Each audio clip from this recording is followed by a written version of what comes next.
The Alliance.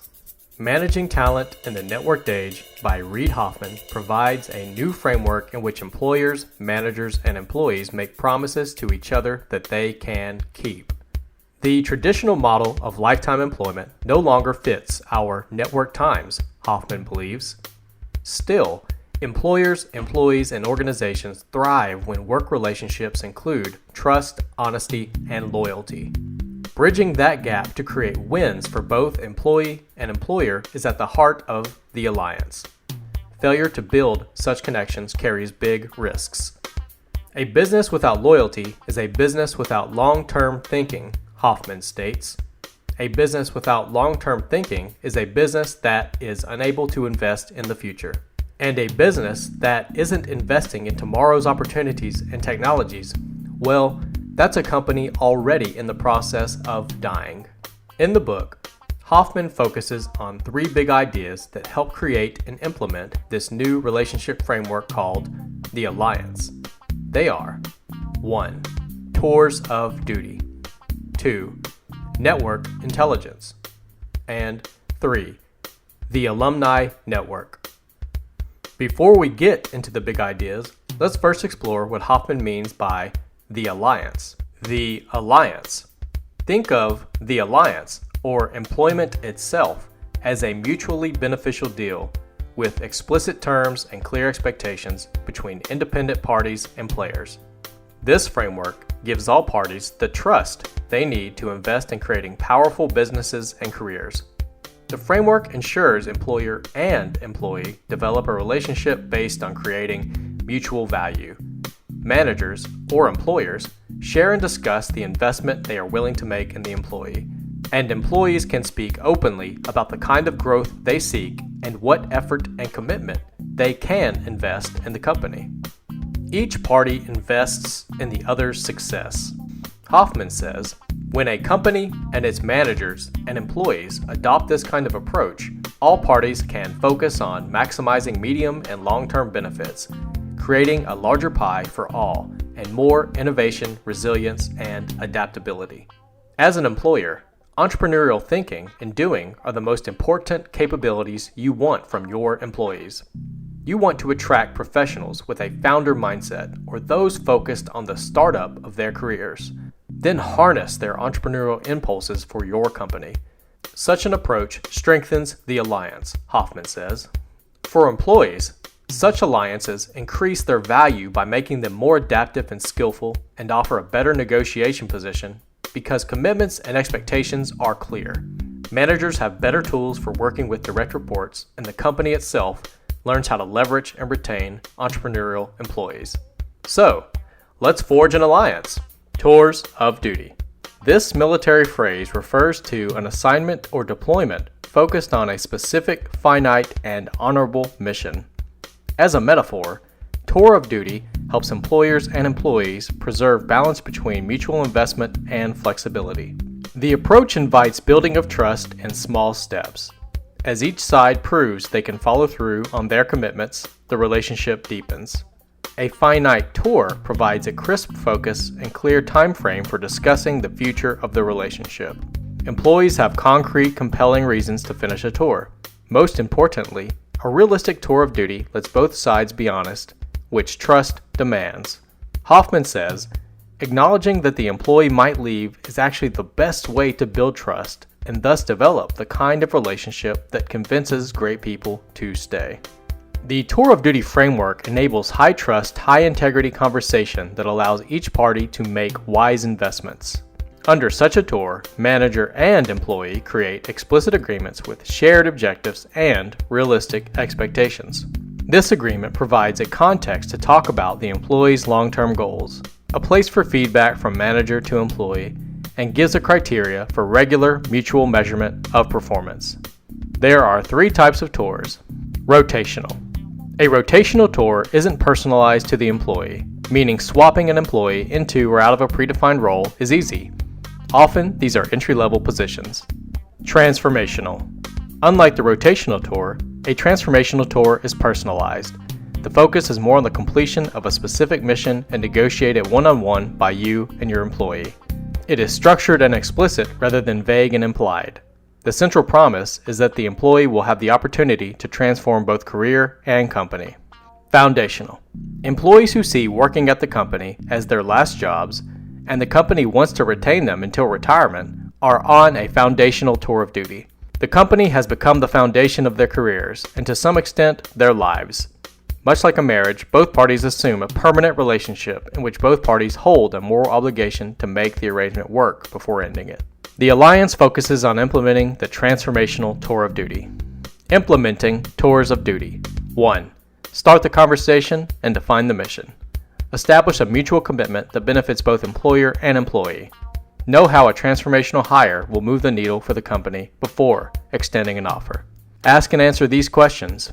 What is the overall objective of the tour? Have a clear, detailed, concrete mission objective that aligns the values of both parties, while setting the employee's expectations for the length of the tour. What does a successful tour of duty look like for the company? A successful mission objective delivers results. How will the company be transformed by this employee? What does a successful tour of duty look like for the employee? Success might include an upgrade in skills and knowledge, but usually not an upgrade in job title. Ask, how will the employee's career be transformed by working here? 2. Set up a system of regular checkpoints for mutual feedback. An annual review process doesn't provide nearly enough feedback. Hold checkpoints at regular intervals, or tie sessions to milestones in the project associated with the tour of duty. A forum for evaluating progress allows course correction as needed for both parties.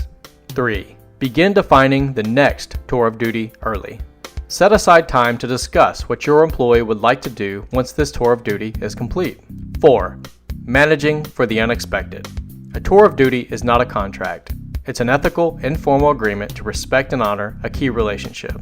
The goal of a tour of duty is to build honest communication and to create longevity on a voluntary basis, not to lock people into roles they dislike. Network intelligence.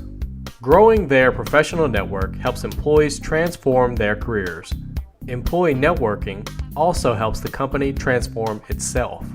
Network intelligence is the alliance at work.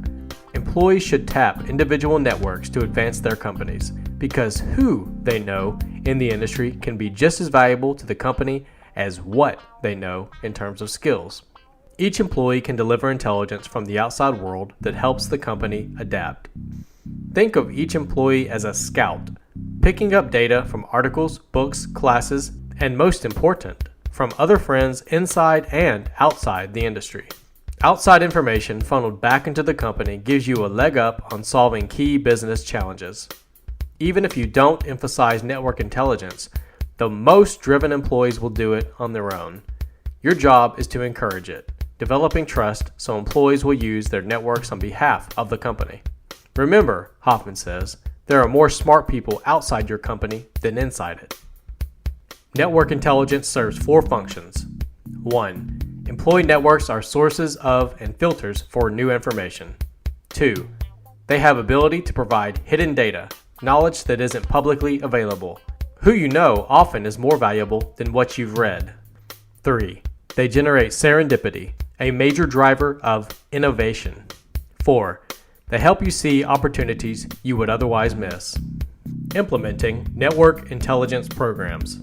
1. Recruit connected people. Make their network strength a priority. Ask them about their strongest professional allies. Find out how they solve problems. They don't need to be classic networkers. 2. Teach employees how to mine intelligence from their networks via conversation and social media. Encourage employees to talk with people in their network about key challenges. Equip them with questions to ask their friends, and ask them to report back on what they learn. Establish a process for funneling tips or info to the management team.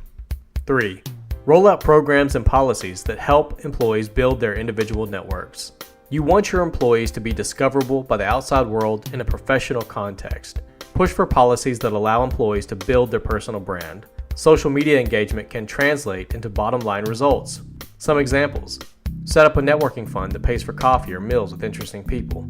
Facilitate speaking gigs for your employees, and host events at your company office. 4. Have employees share what they learn with the company. Claim the asset that is already there. Not actively taking in what employees learn from their networks is a big mistake. The Alumni Network. Universities and professional services do it well, but few companies have a good strategy for maintaining relationships with former employees. Here are 4 reasons to invest in an alumni network. 1. Alumni networks help you hire great people. Makes it easier for boomerang employees to return for another tour of duty. They combine an outsider perspective with insider knowledge of company process and culture. Alumni also can refer great candidates, and the network itself can help employers close them. 2. Alumni provide useful intelligence. They are great sources of competitive information, business practice, emerging industry trends, and more. They have outside info, and they understand how the organization works. They have objectivity, but can point out difficult truths because they've earned the company's respect and trust. 3. Alumni refer customers. They can become customers or refer customers, especially with an incentive plan. 4. Alumni are brand ambassadors. Your company's brand is no longer under your sole control. Buzz emerges, especially on social media. An alumni network that strengthens the company's brand creates leverage for hiring, network intelligence, and customer referrals. Implementing the alumni network. 1. Decide who you want in your alumni network. The simplest way is to include all ex-employees, barring those who were fired or are involved in pending legal issues. 2. Explicitly define the expectations and benefits of the relationship. The alumni relationship is reciprocal. Offer real benefits in return. Common benefits include referral bonuses, product discounts, hosted events, official recognition for select alumni, and keeping them informed. 3. Establish a comprehensive exit process. You and your organization spend a significant amount of time building a great relationship with employees. Why throw it out? Keep a database for permanent emails, phone numbers, LinkedIn profiles, Twitter handles, blog URLs, and other info. 4. Build links between current employees and alumni. Senior managers should set up formal programs for tapping alumni intelligence before the need for their contribution arises. Celebrate the big wins of alumni too. Just as few companies take full advantage of what their alumni can bring to the table, few alumni realize how helpful a former employer can be to their careers. As part of the alliance, maximize the benefits of the corporate alumni network. Clearly articulate the two-way value each party gets from continuing the relationship. The book goes much deeper into how to practice and implement these strategies, so pick up The Alliance by Reid Hoffman if you are serious about staying competitive and prospering in this new networked age. Thanks for watching our video review. Leave us a comment below and share your thoughts.